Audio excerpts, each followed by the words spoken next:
Pickleball vlogundan hər kəsi salamlayıram. Qızlarla fərqli nə edək deyə düşünərkən ağlıma pickleball oynamaq gəldi. Pickleball nədir deyə soruşsaz, tennis, badminton və stolüstü tenisin qarışığı olan aktiv və əyləncəli bir oyundur. Yolumuz uzun olduğu üçün aparın velosipedlərindən istifadə etməyə qərara gəldik. Burada Elnarəyə velosiped sürməyi öyrədirəm, çünki həyatında heç vaxt sürməmişdi və bu bir ilk idi. Mən də özümdən fəxr edirəm ki, ona bunu öyrədə bildim. Bu arada çox uzun zamandır velosiped sürmürdüm.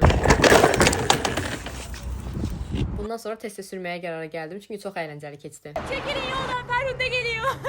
Daha sonra gəldik pickleball oynayacağımız məkana, hazırlaşdıq, əynimizi dəyişdik və keçdik oyuna. Bizə əvvəlcə pickleball haqqında ətraflı məlumat verildi və daha sonra oyunun qaydaları izah olundu. Və başladıq pickleball raketi ilə isinmə hərəkətləri etməyə ki, əlimiz öyrəşsin. Göklerde kartal gibi.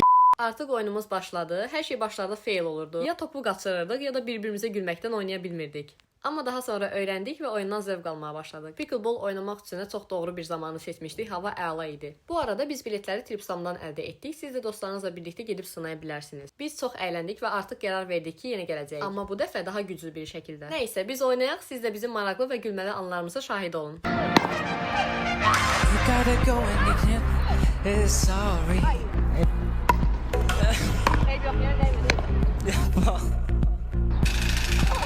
I just don't want to say that you're sorry for now, girl. Cause I just want to say for me to sorry. I know you say that for me